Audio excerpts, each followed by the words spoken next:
कैसे हैं सुखदेव जी? यम प्रव्रजंत ब्रजगतौ धातु में पुल उपसर्ग लगा है, यानी मतलब जिन महात्माओं को जन्म लेने की देर नहीं हुई, वो जन्म लेते ही हम प्रव्रजंत सीधे वन की ओर चले गए, नाल छेदन भी नहीं हुआ।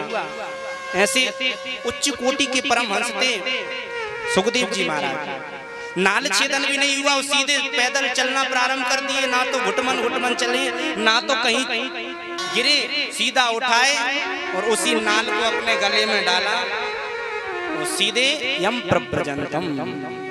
उनके पिताजी व्यास जी कहते हैं, बेटा रुक जाओ, बेटा रुक जाओ, पुत्रेति तन्मयता तरवो देने।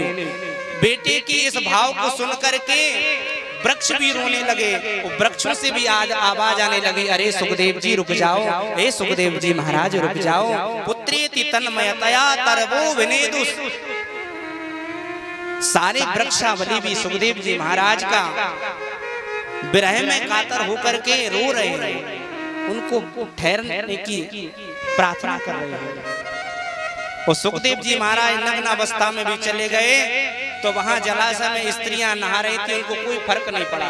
तो व्यास जी जैसे ही पहुंचे तो सबने वस्त्र धारण कर लिए, मतलब स्त्री पुरुष भेद रही था। सुखदेव जी महाराज ये भी नहीं जानते कि स्त्री क्या होती है, पुरुष क्या होता है, लेकिन व्यास जी जानते हैं, इसलिए माता मर्यादा में है।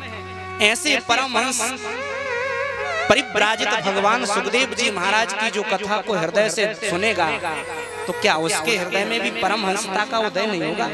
अरे लेश मात्र तो होगा ना, जिनके अंदर कोई काम नहीं है, कोई विकार नहीं है।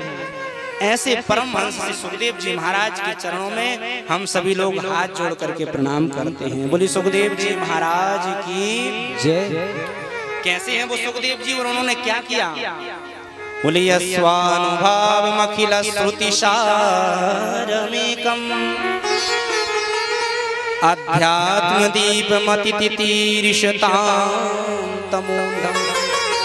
हम लोग अंधकार में भटक रहे थे, उन्होंने आध्यात्म का दीपक हमको दिखाया है। ऐसे हैं सुखदेव जी, अध्यात्म दीप।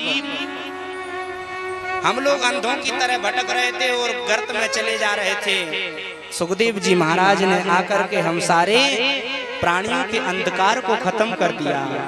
अंधकार को जब खत्म किया तो संसारिणा करुणया है पुराण गुह्यम। संसारी मनुष्य को ये पुराण प्रदत्त किया, क्योंकि व्यास जी के बाद में यदि सार्वजनिक कथा सुखदेव जी ने सुनाई है, उनके द्वारा आगे साप्ताहिक क्रम चला, क्योंकि 7वें दिन मरने का श्राप लगा है परीक्षित को। संसारिणाम करुणया है पुराण गुह्यम, ये गूढ़ रहस्य है। तम व्यासो मनुपयामि गुरुम मुनीना। अपने पिताजी को गुरु के रूप में व्यास जी के प्रणाम करके उनसे एक चतुश्लोकी भागवत को सुखदेव जी ने अपने हृदय में अंगीकार किया।